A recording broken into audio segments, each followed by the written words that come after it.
Bismillahirrahmanirrahim. Assalamualaikum warahmatullahi wabarakatuh. Innal hamdalillah nahmaduhu wa nasta'inuhu wa nastaghfiruh wa na'udzu billahi min syururi anfusina wa min sayyiati a'malina. May yahdihillahu fala mudhillalah wa may yudlil fala hadiyalah. Asyhadu an la ilaha illallah wahdahu la syarikalah wa asyhadu anna Muhammadan abduhu wa rasuluh. Sallallahu ala nabiyyina Muhammadin wa ala alihi wa ashabihi wa man tabi'ahum bi ihsan ila yaumiddin. Amma ba'd. Kaum muslimin wal muslimat, al-ikhwan wal akhwat, jemaah salat maghrib rahimani wa rahimakumullah. Alhamdulillah, tentunya kembali kita bersyukur kepada Allah Subhanahu wa ta'ala atas nikmat yang diberikan oleh Allah Subhanahu wa ta'ala kepada kita di malam hari ini, sehingga Masya Allah kita dibukakan waktu untuk sama-sama duduk di tempat yang mulia ini, di salah satu rumah Allah Subhanahu wa ta'ala yang sudah kita sering mendengarkan bahwa ini adalah tempat terbaik yang ada di atas muka bumi ini, masjid. Di kesempatan ini kita kembali mengkaji pembahasan tauhid terkait dengan keyakinan kita kepada Allah Subhanahu wa ta'ala, keimanan kita kepada Allah, dan hal-hal yang ikut dengan hal tersebut dari rukun-rukun iman. Di malam hari ini kita masih di pembahasan takdir. Di pertemuan sebelumnya kita telah jelaskan seorang tidak akan beriman terhadap takdir sampai dia beriman terhadap 4 perkara. Pertama, dia yakini bahwa semua yang terjadi itu diketahui oleh Allah. Kemudian yang kedua, dia harus meyakini semuanya telah ditulis. Allah tahu dan Allah telah menulisnya. Yang ketiga, hal itu Allah Subhanahu wa ta'ala inginkan. Kalau tidak diinginkan oleh Allah, tidak mungkin terjadi. Kemudian yang keempat, Allah Subhanahu wa ta'ala yang menciptakannya. Apapun yang kita lakukan, itu semuanya diciptakan oleh Allah Subhanahu wa ta'ala. Ini namanya rukun iman terkait dengan takdir. Terkait dengan takdir.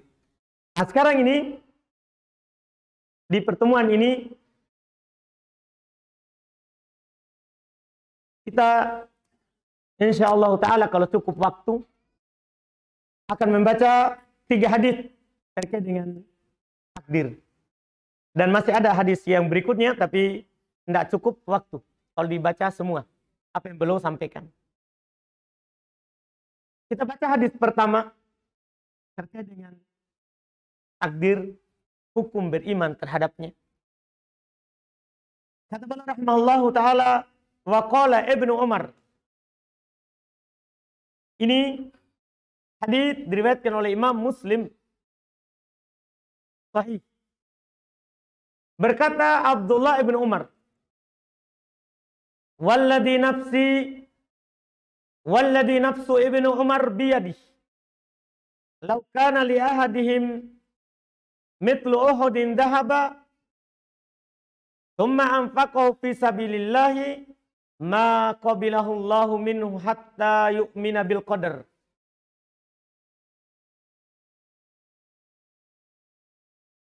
Kata beliau rahimahullah dari Abdullah bin Umar. Beliau bersumpah demi jiwa Ibnu Umar yang berada di tangannya. Maksudnya dia bersumpah demi Allah.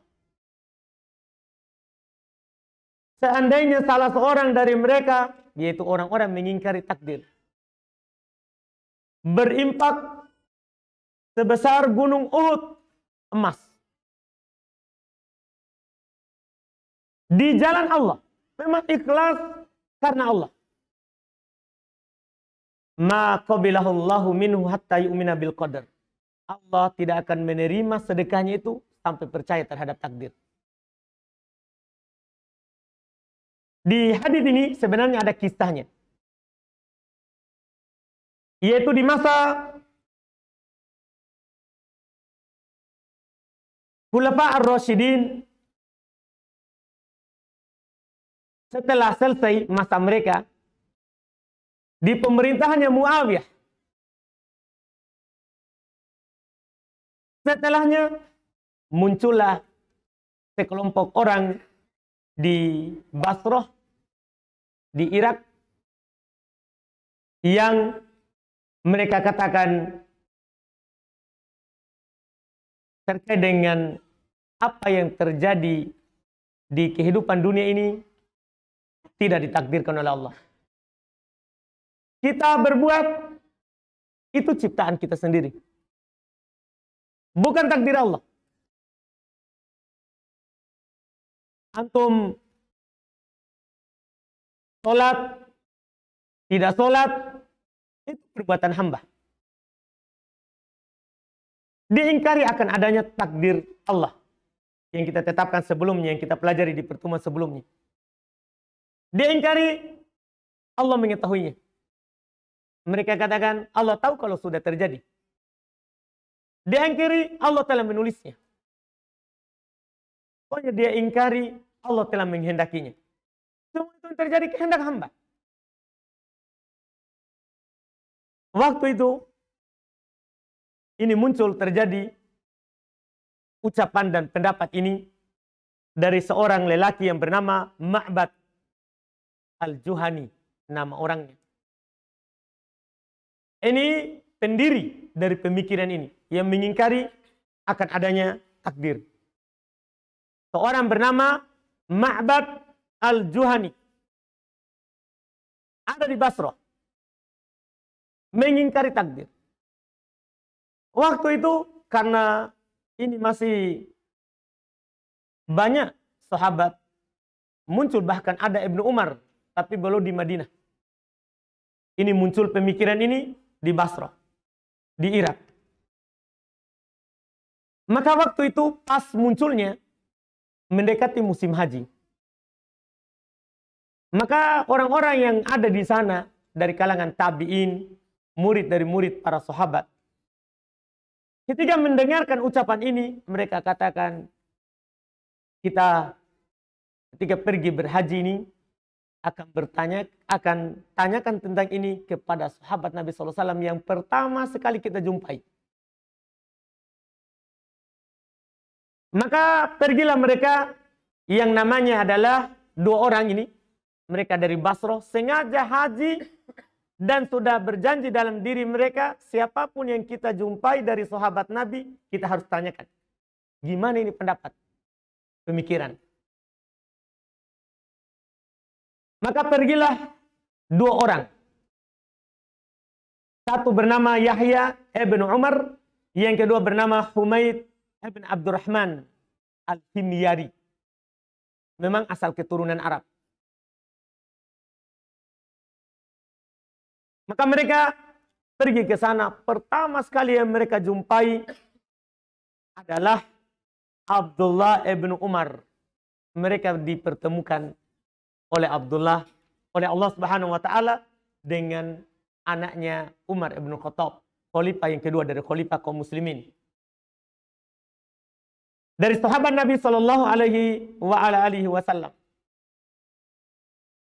Saat ketemu Abdullah ibn Umar di Makkah, langsung dia ceritakan, telah muncul di negeri kami seorang bernama Ma'bad Al-Juhani, dia mengingkari takdir.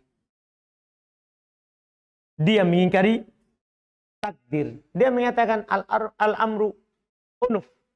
Ya, perkara itu terjadi kalau memang kita lakukan terjadi. Bukan atas ketentuan Allah Subhanahu wa taala. Maka ketika mendengar itu, langsung Abdullah bin Umar ucapkan ucapan ini. Demi yang jiwanya Abdullah ibn Umar berada di tangannya. Maksudnya dia bersumpah dengan Allah. Bersumpah dengan nama Allah. Seandainya mereka berimpak satu gunung Uhud emas, maka Allah tidak akan menerima infaknya sampai dia beriman terhadap takdir. Kenapa maksudnya ini? Kita tahu bahwa sebab tidak diterimanya infaknya orang kafir itu karena tidak beriman kepada Allah. Disebutkan dalam Al-Quran. Allah katakan, "Ma mana'ahum an tuqbala sadaqatuhum illa annahum kafaru billahi." Tidak ada yang menghalangi untuk diterima infak sedekah orang kafir kecuali karena mereka kafir kepada Allah. Artinya Abdullah bin Umar ini mengatakan mereka tidak akan diterima apapun yang dilakukan sampai percaya terhadap takdir. Masalahnya beriman terhadap takdir adalah rukun iman. Kalau tidak ada keimanan. Kemudian beliau berdalil dengan hadits Nabi SAW. Tsumma istadalla liqaulin Nabi SAW. Kemudian Abdullah bin Umar radhiyallahu ta'ala anhu berdalil.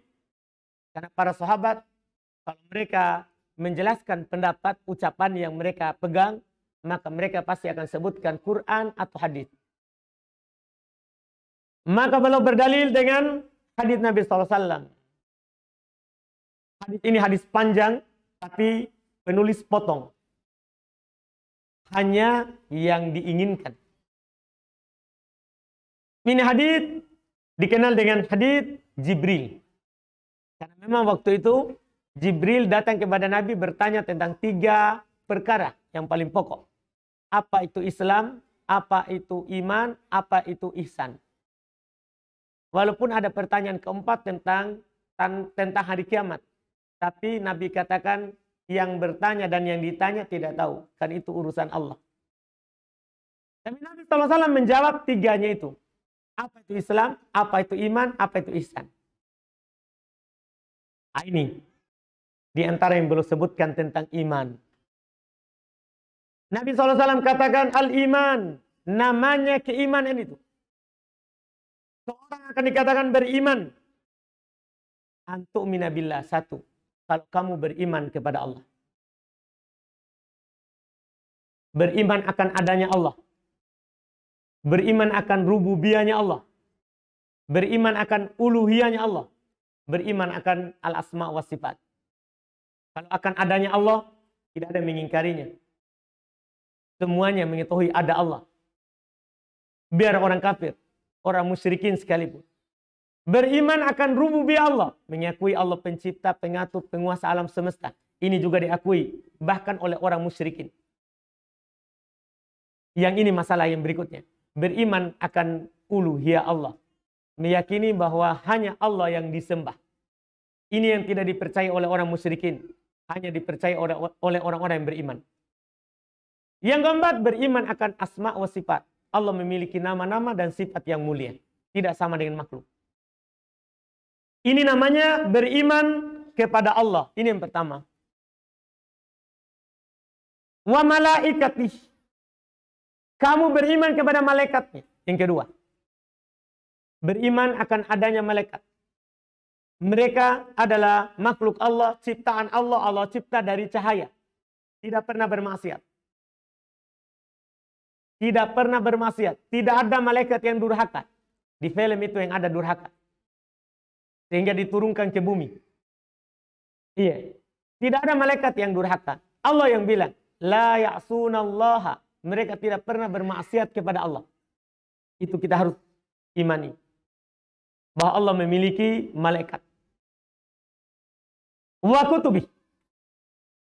Kamu tidaklah beriman sampai kamu beriman kepada kitab-kitab Allah. Allah punya kitab yang diturunkan dari langit. Kepada para nabi dan rasul pilihannya. Kita imani yang kita tahu namanya secara rinci. Dan kita imani secara umum yang kita tidak tahu namanya. Kita percaya. Terkait dengan hal tersebut. Wa rusuli. Dan kita beriman kalau Allah Subhanahu wa taala punya rasul. Di antaranya Nabi kita Muhammad SAW. Yang mana Nabi SAW, Nabi Muhammad adalah ukuran. Walaupun kita percaya akan Nabi dan Rasul sebelumnya, kalau Nabi Muhammad tidak dipercayai, tidak dikatakan beriman. Karena beliau Rasul terakhir. Beliau adalah Rasul terakhir. Sampai kata Nabi kita Muhammad SAW, "Lau kana Musa hayyan, ma wasi'ahu illa ayyattabi'ani." Kalau seandainya Nabi Musa hidup di masaku diutus, tidak ada kelapangan baginya kecuali mengikutiku.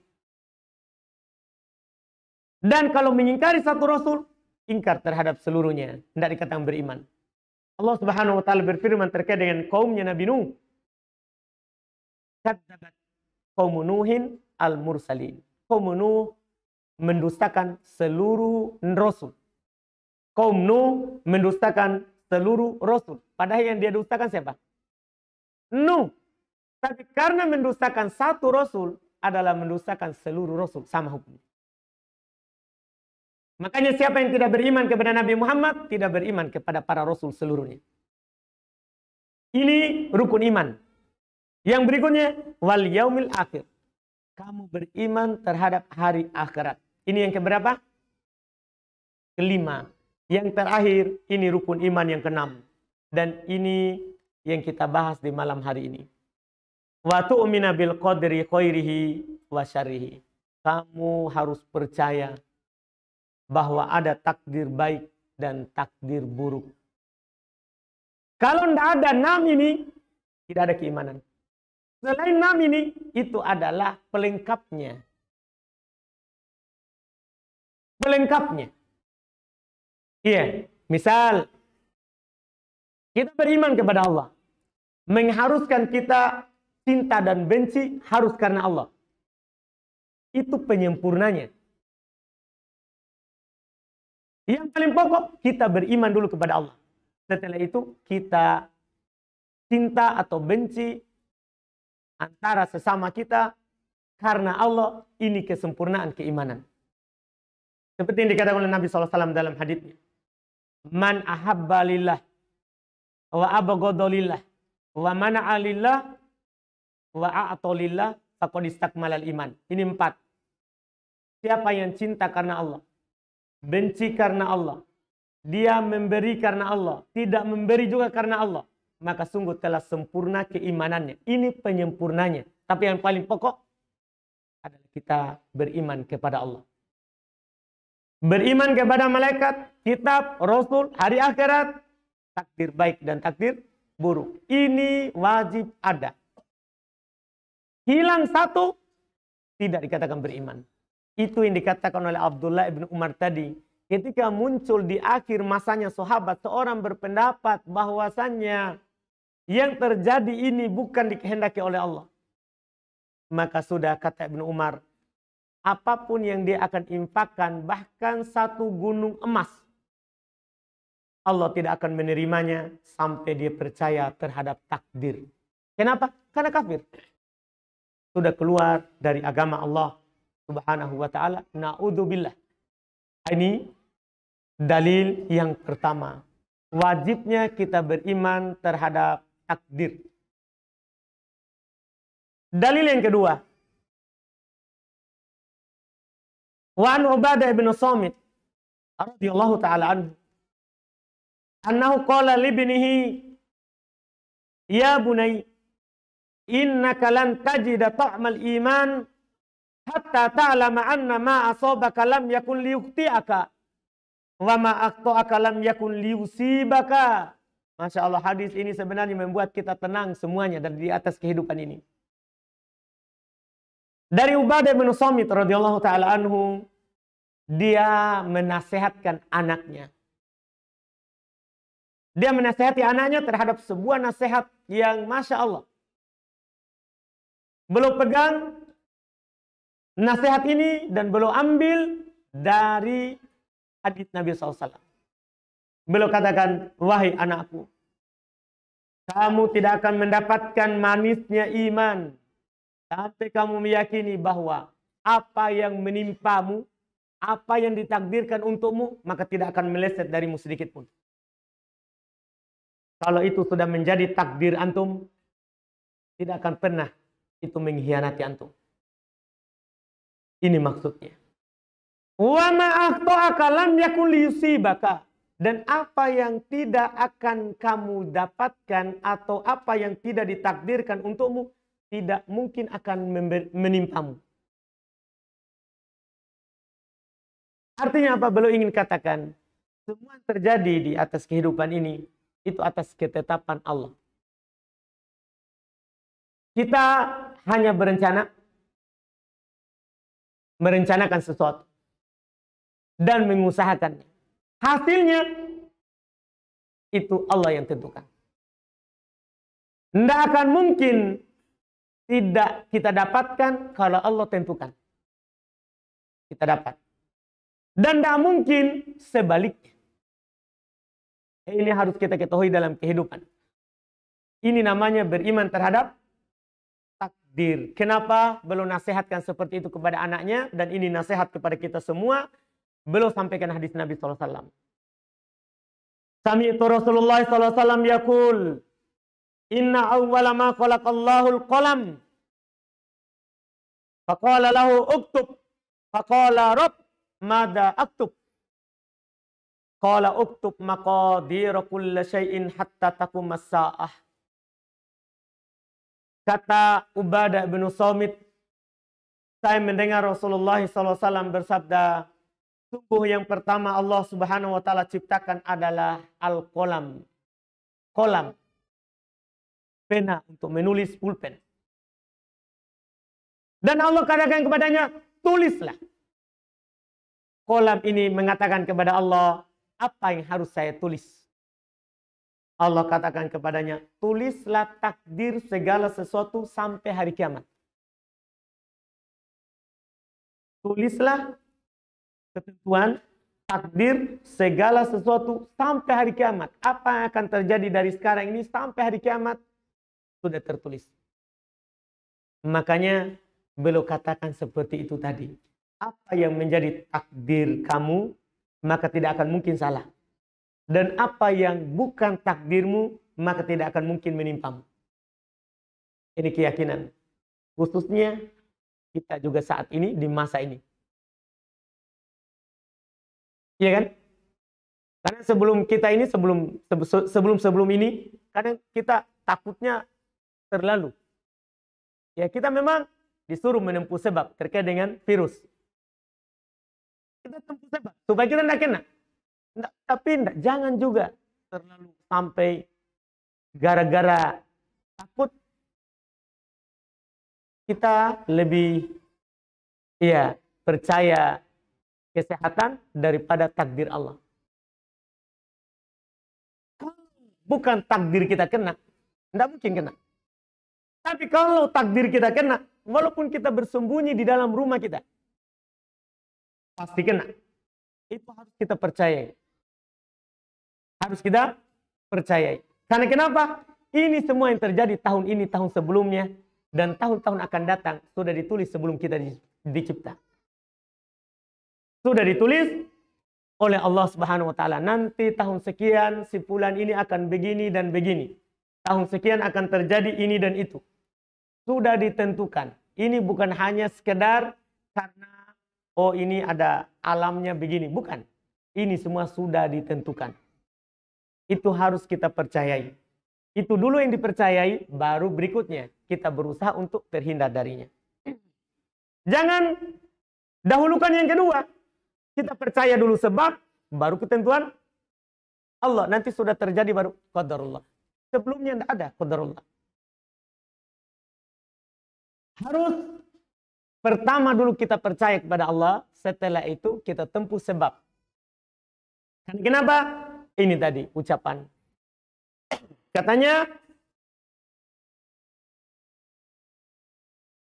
ma asobaka lam yakun liyukhti'aka. Apa yang menjadi takdirmu tidak akan meleset darimu. Wa ma akhta'aka lam yakun liyusibaka. Dan apa yang bukan takdirmu, maka tidak akan pernah menimpamu.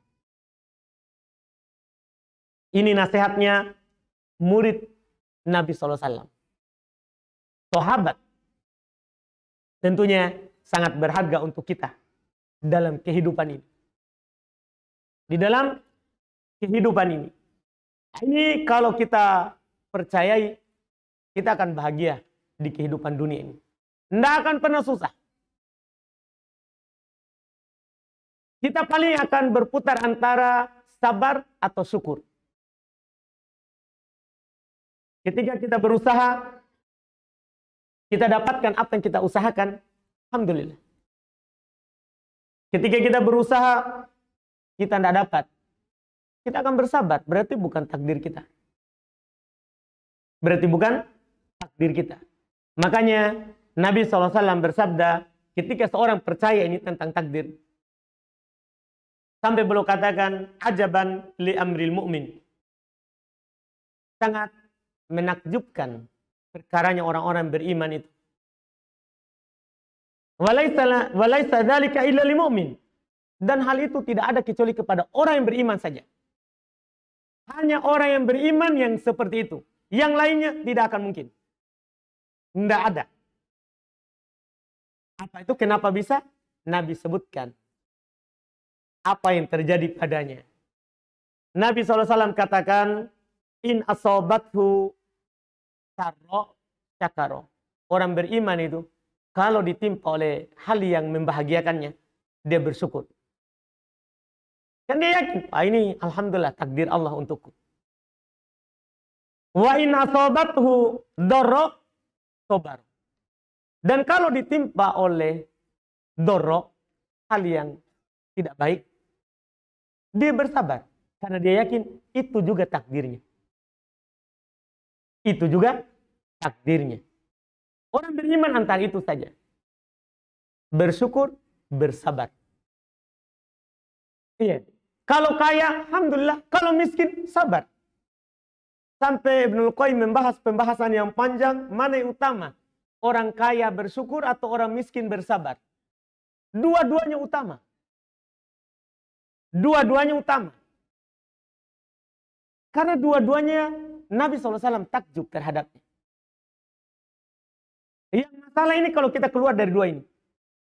Kaya, tidak bersyukur. Ini bahaya. Miskin, mengeluh. Bahaya. Tidak boleh kita keluar dari dua ini. Ini harus kita ingat selalu. Dan ini bentuk wujud dari percaya terhadap takdir. Alhamdulillah. Baik, karena saya sudah dikasih kode, saatnya saya diam dan membaca pertanyaan.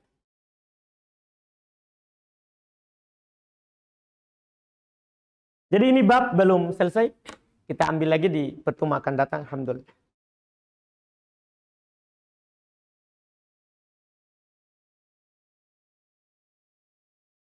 Ada yang bertanya langsung? Silakan, boleh.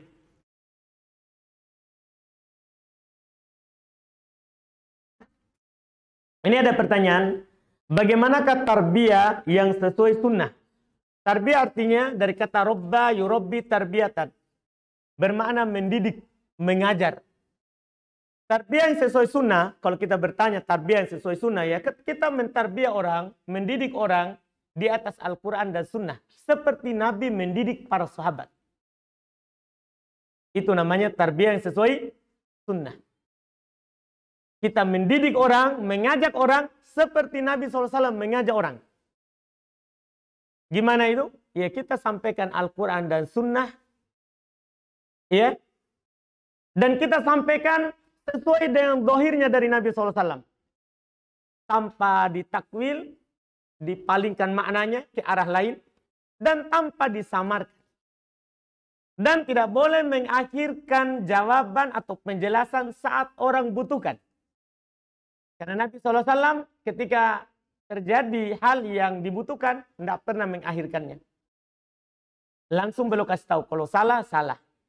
Kalau benar, benar. Dan mereka la yakhafuna laumata laim. Mereka tidak takut celaan orang mencela. Karena tugas kita yang mentarbiyah adalah menyampaikan yang benar. Orang terima atau tidak, karena pasti ada dua. Ada orang terima apa yang kita sampaikan, dan ada orang menolak. Iya, ada orang menolak. Ketika diterima, alhamdulillah berarti hidayah dari Allah. Ketika ditolak, juga alhamdulillah belum kena hidayah dari Allah. Tugasnya sampaikan. Ada orang kita sampaikan sesuatu, orang celah. Ya, karena dia tidak tahu kalau ini yang disampaikan adalah yang benar atau kebaikan. Jelas itulah tarbiyah yang benar secara singkat.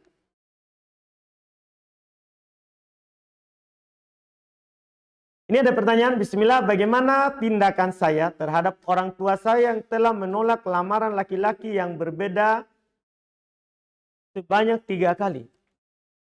Iya, iya, doakan. Semoga orang tua dibukakan hati untuk menerima segera kalau ada yang melamar. Doakan. Karena hati orang tua kita ada di antara jari, dari jari Allah Subhanahu wa taala. Sebagaimana dalam hadis Nabi. Ketika kita kasih tahu bahwa itu lelaki baik yang datang, bagus akhlaknya, tapi dia tidak terima. Tidak terima. Maka sikap kita bersabar sebagai perempuan, kan tidak bisa juga kita pergi kawin lari. Iya. Menawarkan diri kepada laki-laki, bawa ke lari saja.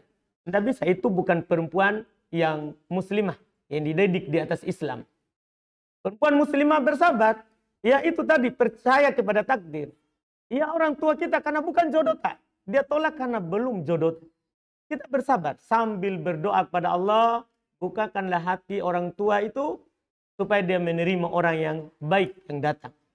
Doakan. Nabi SAW katakan, inna qulub bani Adam baina asabi min usbu'ain ar-Rahman. Min usbu'ai ar-Rahman. Sungguh hati anak Adam itu berada di antara jari dari 2 jari Ar-Rahman. Yuqallibu kaifa syaa. Allah akan membaliknya kapan dia kehendaki. Jadi berdoa saja, itulah senjata kita ketika kita dihadapkan dengan masalah tersebut, wallahu alam.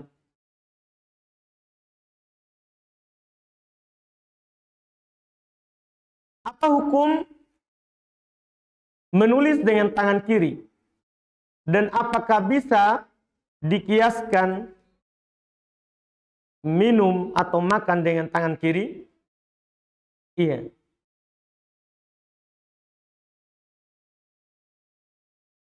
Apa hukum menulis dengan tangan kiri? Kalau menulis dengan tangan kiri, tidak ada masalah kalau memang kita, bisanya dengan tangan kiri.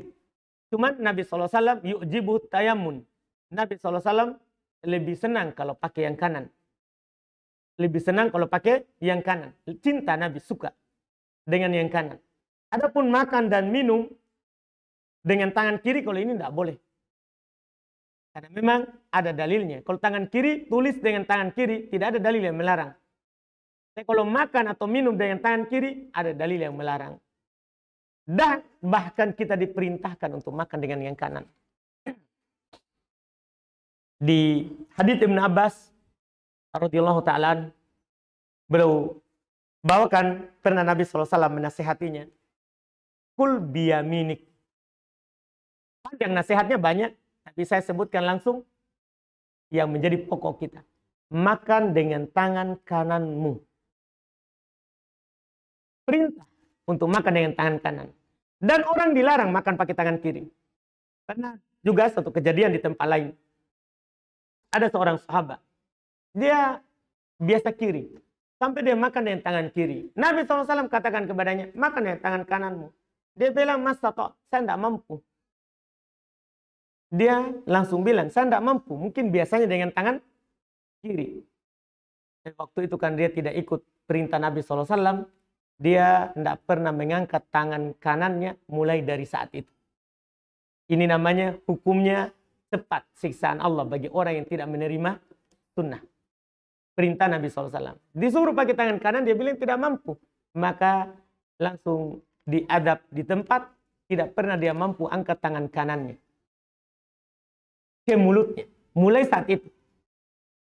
Karena ini hukumnya wajib. Makan pakai tangan kanan dan minum pakai tangan kanan.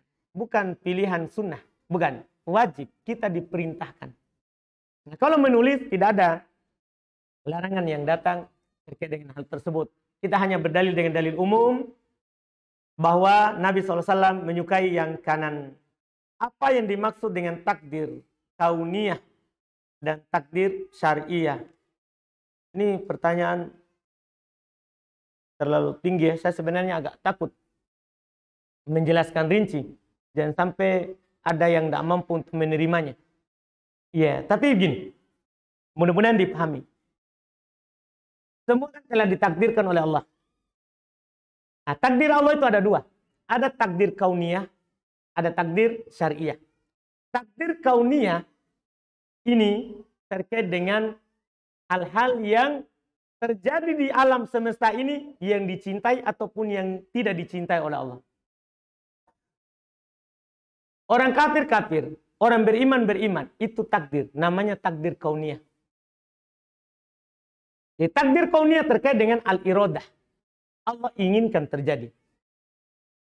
Nah, kalau yang kedua ada namanya takdir syariah. Takdir syariah itu terkait dengan al-mahabbah, kecintaan Allah. Allah tetapkan dia beriman, orang beriman itu takdir syariah. Allah takdirkan dia beriman, Allah cinta dia beriman. Itu saya langsung sebutkan berupa contoh. Takutnya kalau disebutkan secara ini tidak dipahami. Tapi begitu contohnya. Kafirnya orang kafir, kafirnya Abu Lahab, Abu Jahal, itu takdir Allah. Tapi takdir apa namanya? Kauniyah. Allah sudah tentukan. Walaupun Allah tidak cintai. Nah, berimannya Abu Bakar, itu takdir Allah. Takdir apa namanya? Syariah. Kenapa? Karena Allah cintai. Mungkin bisa dipahami? Alhamdulillah.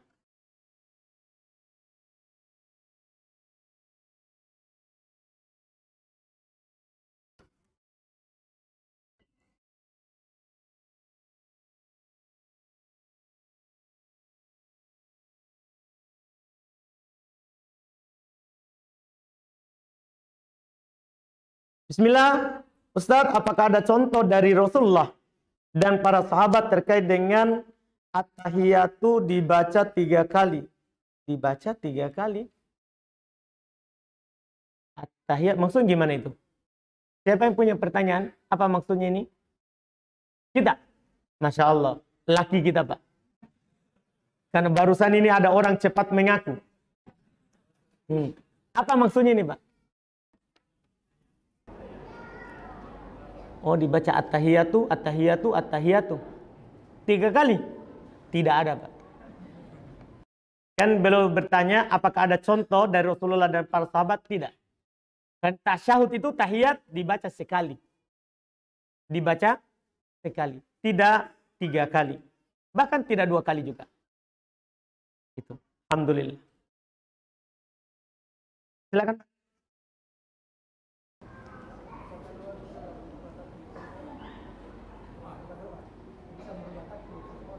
Apakah doa bisa merubah takdir?